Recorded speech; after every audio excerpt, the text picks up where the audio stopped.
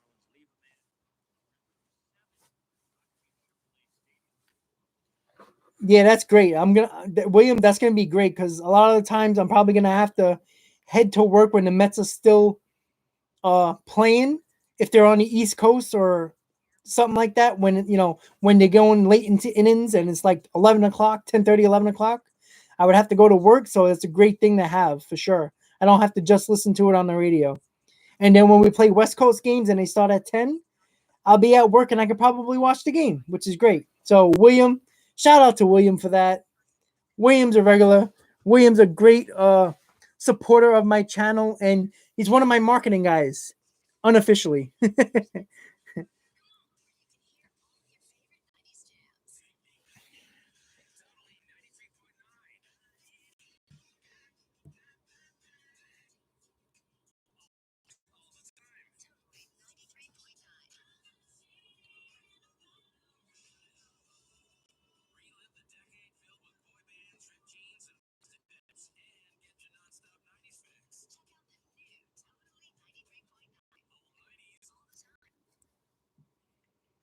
All right, guys. So far the Mets are leading 2-1 through 7. It's going to the top of the 8th.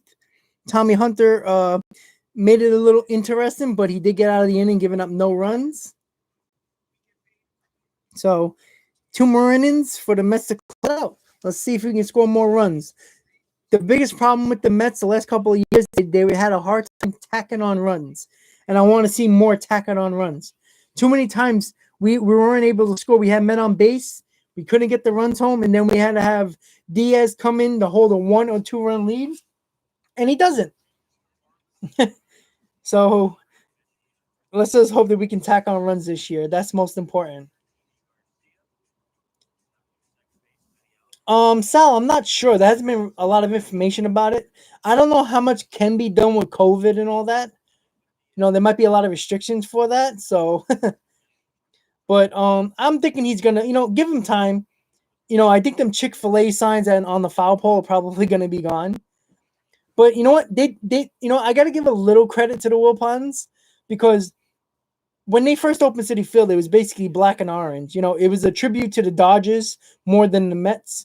When you walk into the Jackie Robinson Rotunda, and then the black walls and how deep right center field was, which was a disgrace because your best hitter on the team in David Wright was a gap-to-gap hitter. Love hitting it to right center field at Shea, and then he made right center field impossible to hit home runs, and that was where the power was in David Wright, and it was a joke.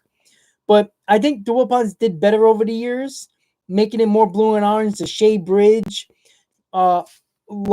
making the fences come in, painting it blue and orange. So they did a lot. I'll give them credit for that. The Mets Hall of Fame and everything like that, which is pretty nice. But they do have to do a little bit more. Yeah, well, you know what it is? The apple is in a bad spot because it's right in the direct sight of the batter's eye. So that's why it has to stay black, Sal. Because that's the batter's eye. They could make it like a wall to make it look like grass, but I don't know if it's a good idea because I think the black helps the batter's eye. So that's why I think they might not do it. But you never know. Never know. They could make it. They can't make it blue because then they'll really mess up the batters. But yeah, I think they're gonna keep it like that. Jonathan, I think they're gonna. I think Steve Cohen is gonna make that happen. But I don't think the black jerseys are gonna come back until there's gonna be 100% capacity allowed at Citi Field. I think what a lot of people were talking about is gonna be a blackout Friday. I think it's going to maybe be one Friday a month at home, or maybe every Friday. Every Friday at home is going to be Blackout Friday. Blackout Friday. everybody wears their black jerseys, the players and all the fans, so it look like a blackout basically. It'll look like the Raiders when they go there when they have all black. It's gonna be a blackout. That would be great. You're right. So maybe they could do that, but I don't know if they're gonna, but we'll see. That would be nice though, instead of that fugly looking black backdrop. But yeah, I think the black jerseys will be coming back, but I don't think they're gonna officially do it until the Mets are allowed 100% capacity allowed in the ballpark. Because I think it will be more fun that way. I don't think they're gonna do it on like the first Friday game at Citi Field. I don't think they're gonna do that. I think they're gonna wait until the fans can come back 100%. Blackout at Citi Field would be sick. That would be awesome. I would love that. Why the hell not? All right, so I'm going to turn on the game, guys. We're going to the top of the 8th. There's already one out. Jeff McNeil is at the plate, and Malik Smith struck out. But they're leaning towards it. It sounds like that's the way they're leaning. I don't know. Course, I'm going to say it. You know what? Anybody who knows me knows I'm not racist, so. They don't make it. Blackout jerseys. Black jerseys. That's it. First base with a lay win. If it was white jerseys, I would say white out. So, but that's what they were talking about with Blackout Friday at Citi Field on Fridays. The Mets will wear the black jerseys on Friday at home at night, and then the fans will wear all black. So that would be awesome. That would be really a cool scene. I'd be ready for that. That's for sure. So that's 2, 4. That's 7 locks. And then you're talking about as long as they sing Piano Man in the 8th inning sing along, I'll be happy. I'd be very happy about that. You don't have a designated long man like Sal. I think they'll just do that for anytime the year turns 6, like in 2026. I think they'll do that, like they did in 2016. Make the rotation. But those jerseys, I love those jerseys. They're one of my favorite jerseys. Pitching regularly in the minor leagues. Wilfredo Tovar stands in the fouls first. So Jeff McNeil ground out the second is 2 outs in the top of the 8th. Wilfredo Tovar is up. If you let one of them go, they're gone. If you're just tuning in, guys, hit on that like button, please. Hit on that subscriber button. Hit that subscribe button. Let's get more people in the stream right before the game ends. We're only got another inning to go.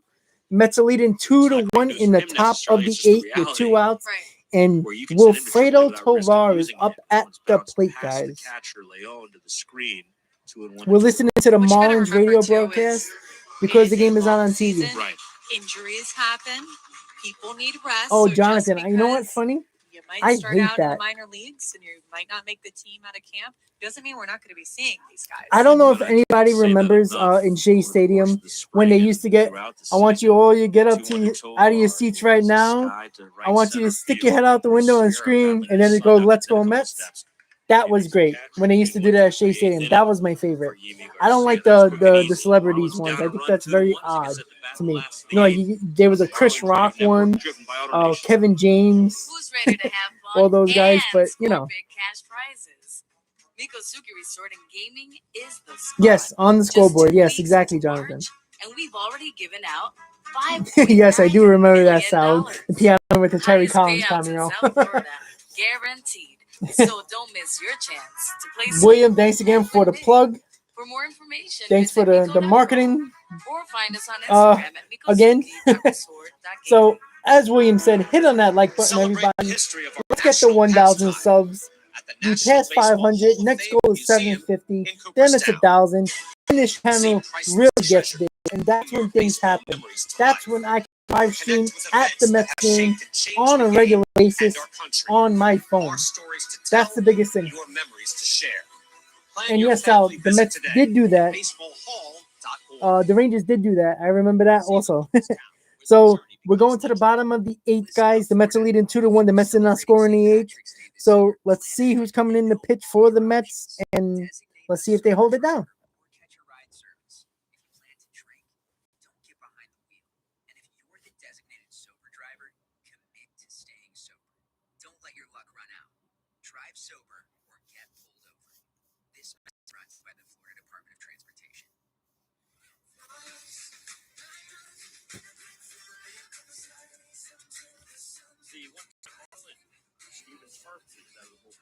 Hopefully sooner or later in New York it starts to get a little warm, man. I don't feel like going to opening day freezing my ass off, man. I'm so sick of that. Last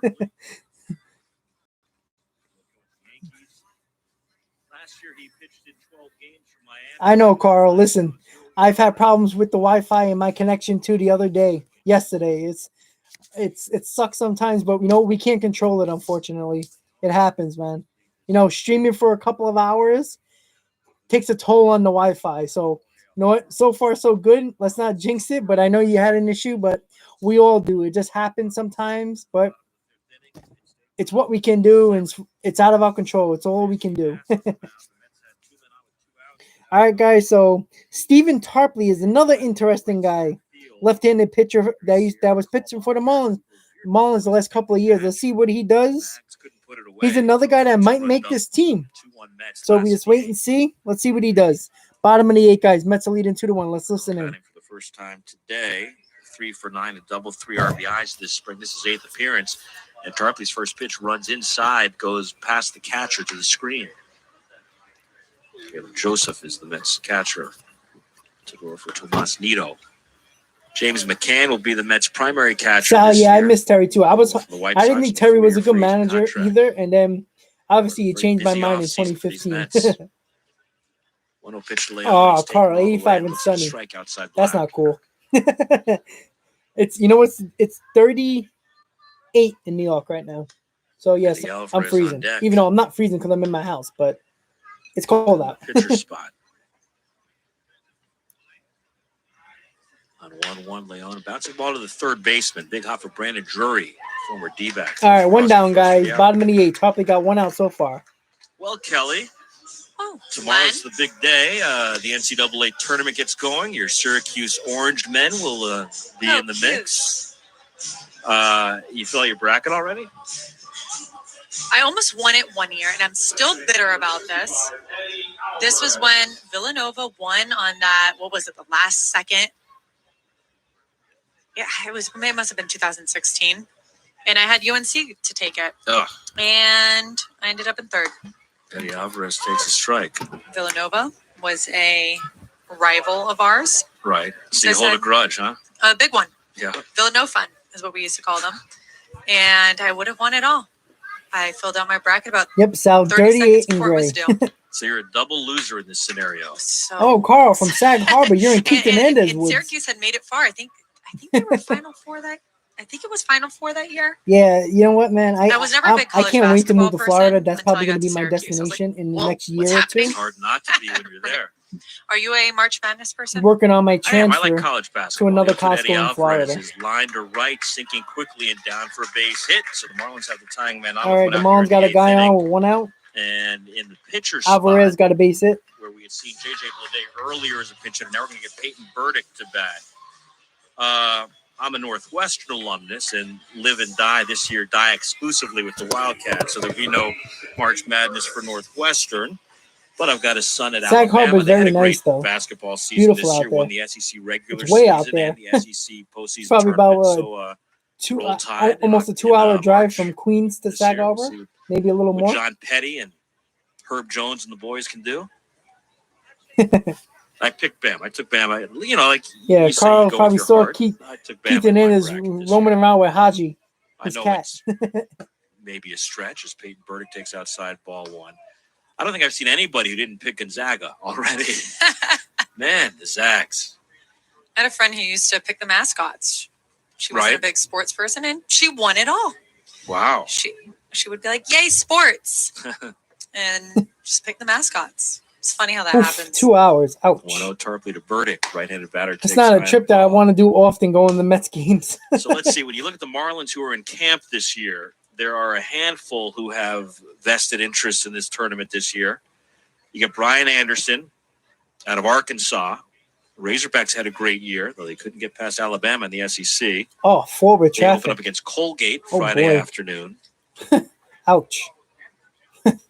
Nope. One really Sorry. big Colgate fan. I watched the game at home. 2-0 pitch to Burdick is way outside. That's ball 3. What's up, guys?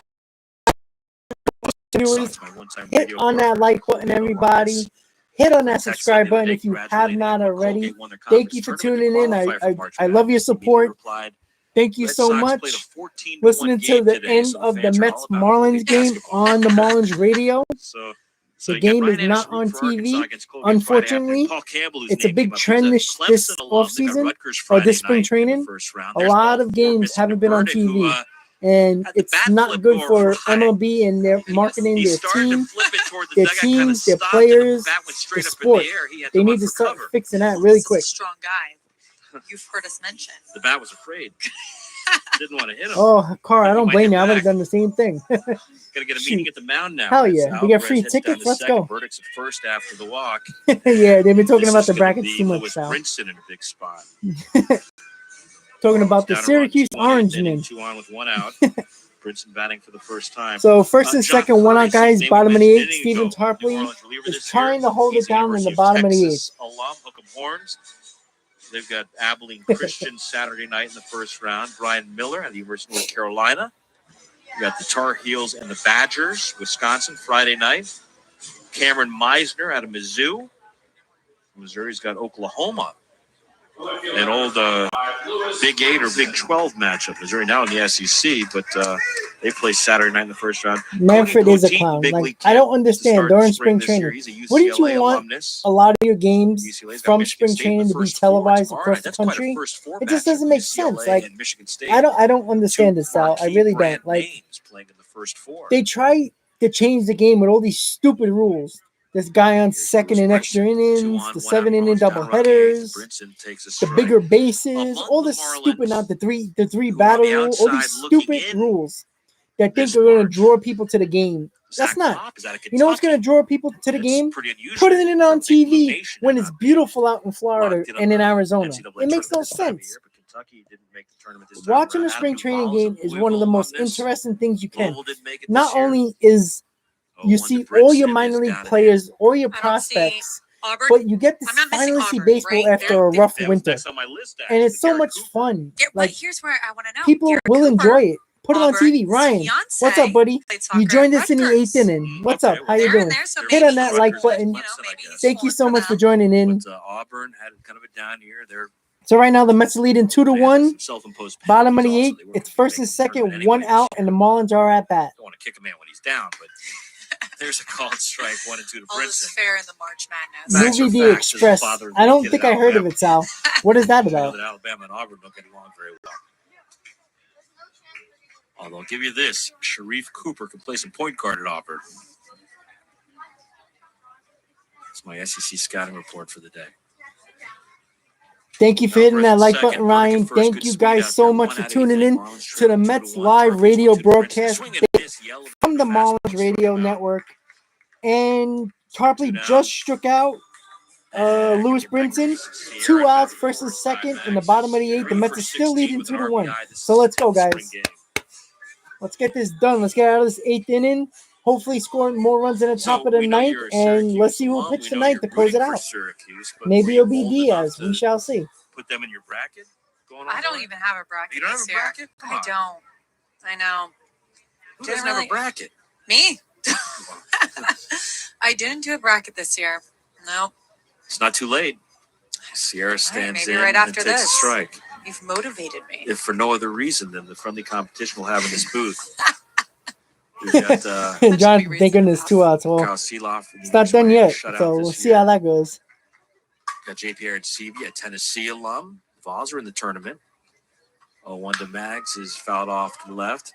Gabby Sanchez, like Kyle, will be on the outside. Michael, looking how in. you doing, buddy? I can say Joey Lucchese showed out today for the Mets. He pitched 3 good I innings. wonder too. Gave up no runs. Like you're a Northwestern guy, but your son went to, Let me give you a little rundown so you can my brother went to LSU, so find out. You can decide for yourself who did good. Check strike 3 to Sierra. All right, guys. So Tarpley got out of the inning, going to the top of the 9th. So Gesellman gave up a home run to Jazz Chisholm. So Gesellman didn't pitch really that well, but everybody else did pitch well. Lucchese pitched well for 3 innings. Hunter pitched well for 1. Tarpley just got out of an inning. He struck out 2. So everybody, the pitchers looked pretty good besides Gesellman. Northwestern's got no problem with Syracuse. I'll have you know. I don't know what Syracuse thinks about. And when it comes to It's all good here. runs scored, Guillaume got a hit. He looked good.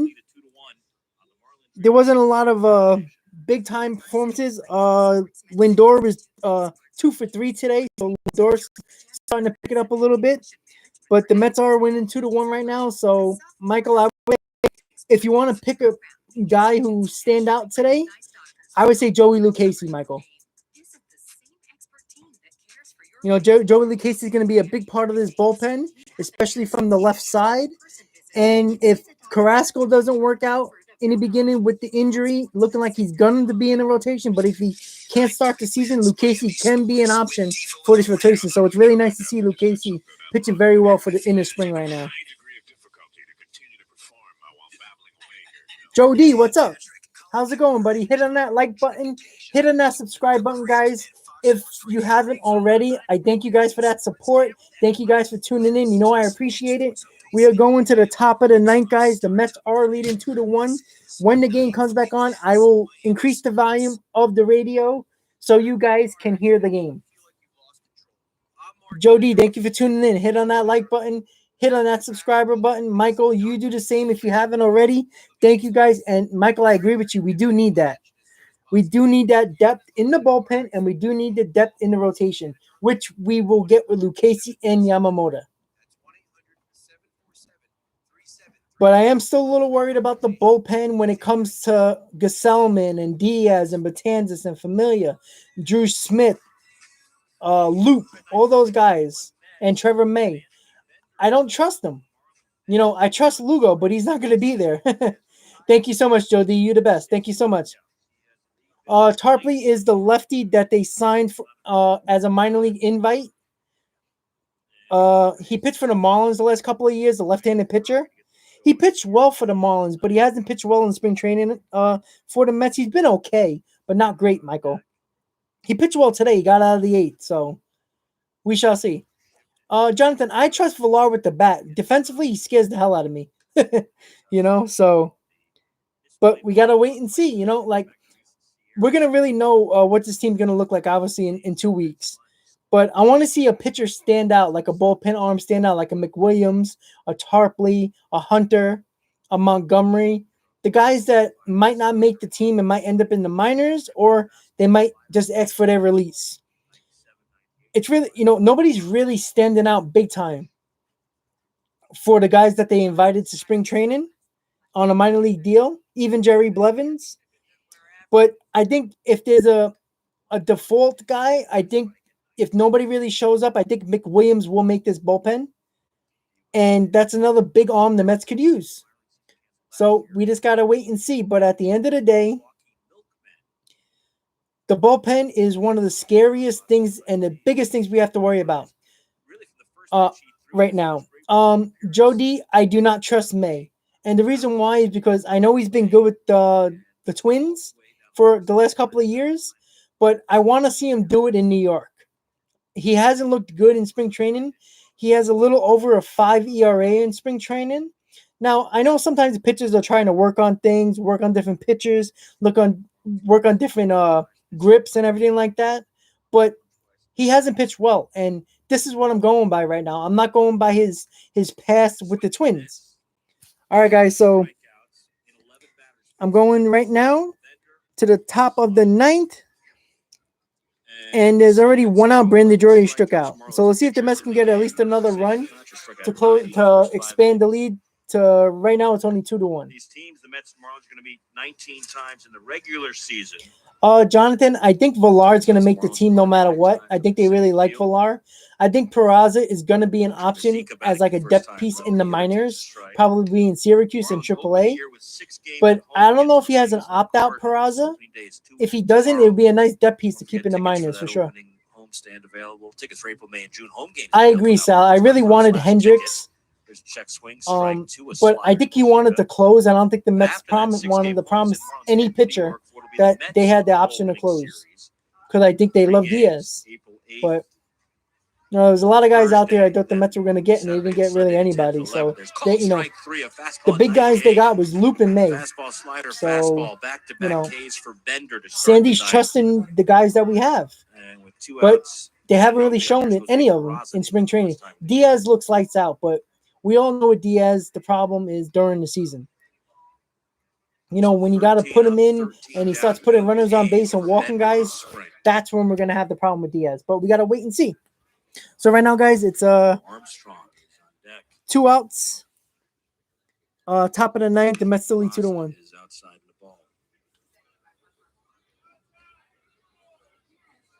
Well, Joe D, I don't think Brad Hand wanted to come to the Mets.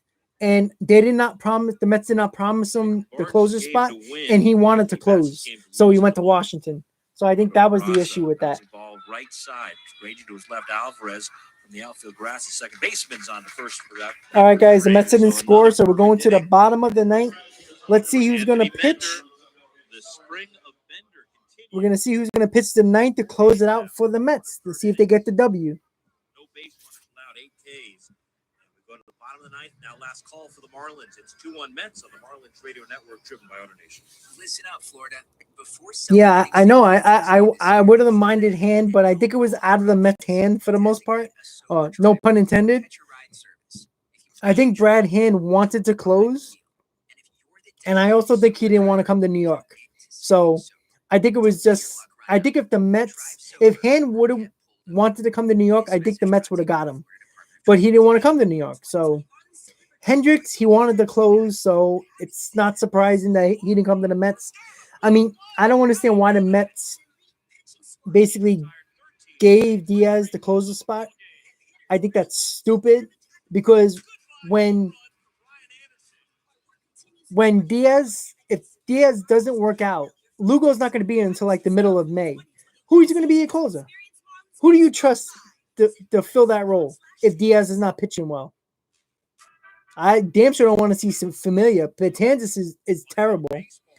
Trevor May is probably the only guy I can think about, but I don't trust him either. So it's like, and Trevor May hasn't really closed a lot either. He closed a couple of games for the Twins, but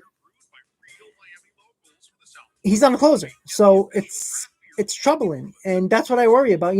We had that support system with Lugo. If Diaz wasn't good and had problems closing games, you would throw Lugo in the closer spot. We saw that in 2019 what happened, and even in 2020 a little bit. In 2019, Lugo took over the closer spot because Diaz was terrible in the second for the majority of the year, and definitely the second half. So that's the biggest problem we're having. And now, if Diaz doesn't perform in the ninth inning, there's nobody you can trust to go to like a Lugo to throw in that closer spot if Diaz is not performing to what we're supposed to. And that's why what Sal just brought up about Hader, watch out for that. Because if Diaz is not performing to what we need him to be, and Lugo's not going to come back until May, and Lugo's not going to start just ramping it up, it's going to take him a little while to get his arm strength up and everything like that. So it might be possible during the trade deadline, the Mets might go out and get Hader. It might cost the Mets a lot, but we might need an arm like that, like a Josh Hader. All right, guys, so we're going to the bottom of tonight. Yennsy Diaz, one of the pitchers we got for Steven Matz from Toronto. So he got a very, very strong arm. Yennsy Diaz is in for the Mets. See how he does. Let's see if he can close it out for the Mets to get the W, guys. If you're just joining me, guys, you're just joining the stream, hit on that like button. Hit on that subscriber button if you haven't already, guys. We're listening to the end of the Mets game from the Marlins feed on the radio network. So it's the bottom of the ninth. Mets are leading 2-1. Yennsy Diaz on the mound for the New York Mets. 1-1. Lewin cracks one foul off to the left.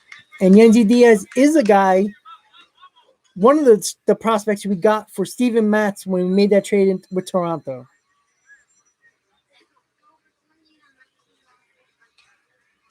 Next up for the Marlins. Sal, but the problem with Syndergaard is that I don't think you can bring him back off of Tommy John in the bullpen. He's not made for that, to be honest. You're gonna have to sit him and bring him down, sit him and bring him down in the bullpen, warming him up. It's not good to bring him back like that. I don't think it's a good idea. I think you have to throw him in rotation. Maybe you have to throw David Peterson in the bullpen, or you might have to throw somebody else in the bullpen. She's the Iron Woman of the Grapefruit League. I wouldn't put Syndergaard to close if Diaz goes up. I think that's dangerous. He might mess up his arm even more. This is the Marlins' 15th spring game. He's playing in his 4th. Thank you guys for tuning in. We got Kelly 3-0 on 31 the radio. consistent That's an viewers. accomplishment this time of year. Welcome, welcome, welcome. Thank you for tuning into my channel. Talking Mets with Rod. Hit on that like button. If you haven't subscribed to my channel, please do. And here comes Monte Check out my Harrison. videos. I will be posting a video tomorrow about Francisco Lindor. Take it back for the And first time. You're gonna get a runner at first base. The Mets don't sign Lindor, what will Luis happen Marte and why that is take a over bad for thing Diaz. for the Mets. So check out that video. It will be posted tomorrow. So Lewin Diaz Pretty well. walked. Extra base hit might tie this game up. The Marlins got a guy on Midway in the first outfield, with nobody very, out. very Bottom of the deep ninth, for Yendy Diaz Harrison. is on the There's mound room for the down New York left field line Mets. for him.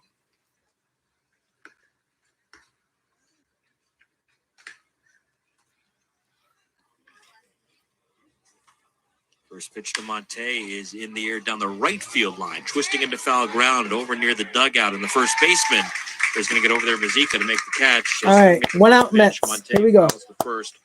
One out in the ninth. Now here comes Joe Dunant. William, good question. No idea. But nobody signed left Shane fielder, Green. by the way. That's what's weird, too. Like, I don't understand. Like, there must be something going on with his arm or an injury that nobody's talking about because He's not on their travel Shane Green roster. for the Braves pitched very well for the Braves last year. He was one of their most consistent arms in the bullpen. Drew Ferguson. You would think that any team would want a guy like that in their bullpen. So I don't know if there's something wrong with his arm or he has an injury that nobody knows except for the teams. That's the only thing I can think of. That's insane. In my opinion, the Mets should have signed Shane Green as soon as Lugo went down. So I haven't even found any information about Shane Green about why he hasn't been signed. And I don't know if there's an injury or what, but it would be nice to find out why no team has signed him because that is very odd to me. He was one of the more consistent relievers in the game last year, in the last 2 years with the Braves. And you would think of any team would want that guy in the bullpen, and nobody has. Diaz, don't be like Riley Gillen. That's a good one, Jonathan. I would send him home happy on St. Patrick's Day. I don't care that it's spring. That would feel good. 1 on 1 out. 1-1 to Dunant is in the dirt. Good stop by the catcher Joseph. I don't know, William. I even tried to like do a little bit of research on where the hell is Shane Green and why hasn't he been signed. It's just odd. For the Marlins. But you know what?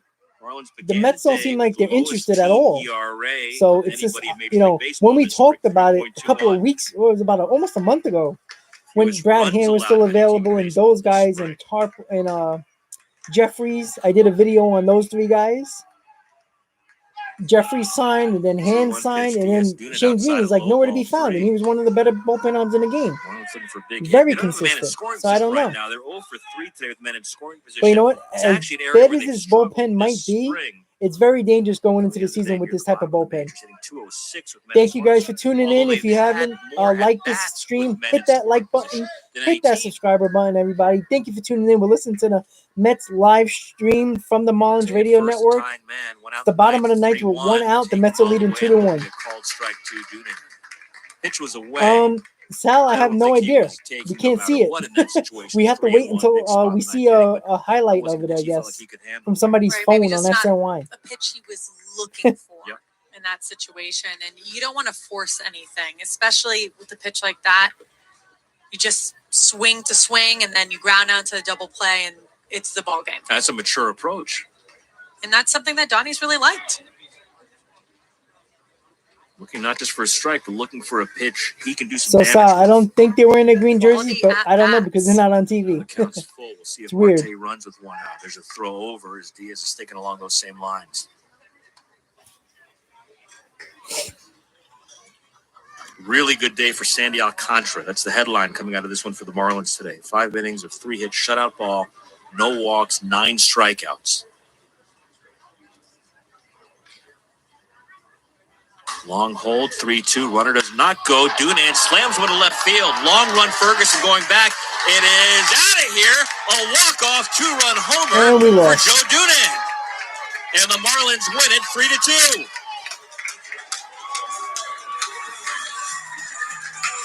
Ball just kept going. Now, Glenn, I don't want to say I called that one, but You Glenn, said it I would be called that nice. one. Yeah.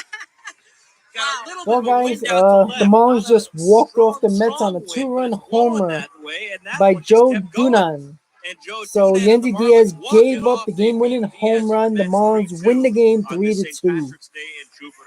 Well, that's unfortunate. Luckily it's only spring training. But okay, I'm gonna shut up. So the Mets lost 3-2 on a walk-off homer by Joe Dunan. That sucked. But yeah, and Joe D, it doesn't matter what Diaz is on the mound for sure. All right, guys. So Joey Lucchesi looked good, pitched 3 innings. I'm going to go over the box score, go over with you what went on during the game. So in the bottom of there was no score until the bottom of the 5th. Robert Gesellman gave up a home run to Jazz Chisholm on a line drive to right field. That was the first run of the ball game. Albert Amora Jr. in the top of the 7th, the Mets took the lead on a fly ball to right field. Michael Conforto and Pete Crow Armstrong scored to make it 2-1 for the Mets until the 9th inning, which you just heard.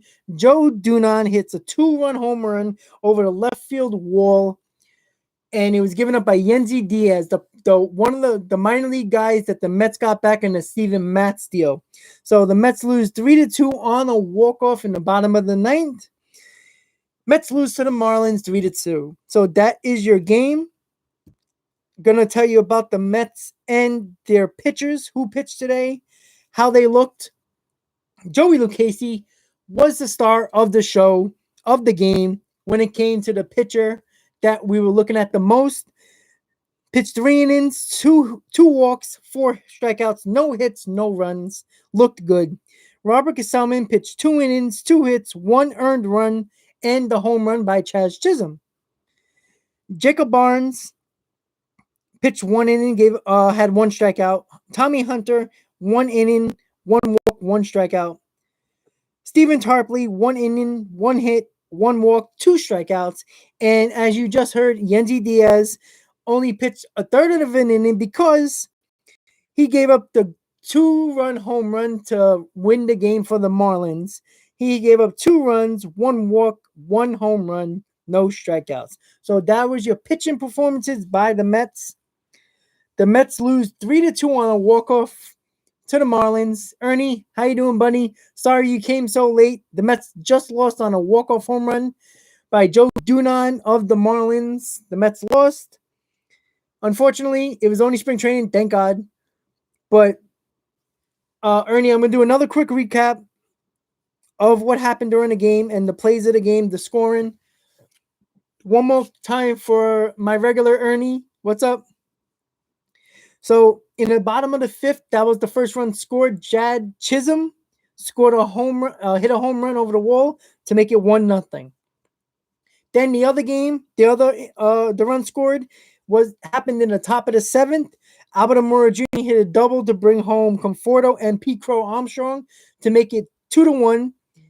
And then Joe Dunan hits a 2-run homer to win the game for the Marlins in a walk-off when Yandy Diaz gave up the home run.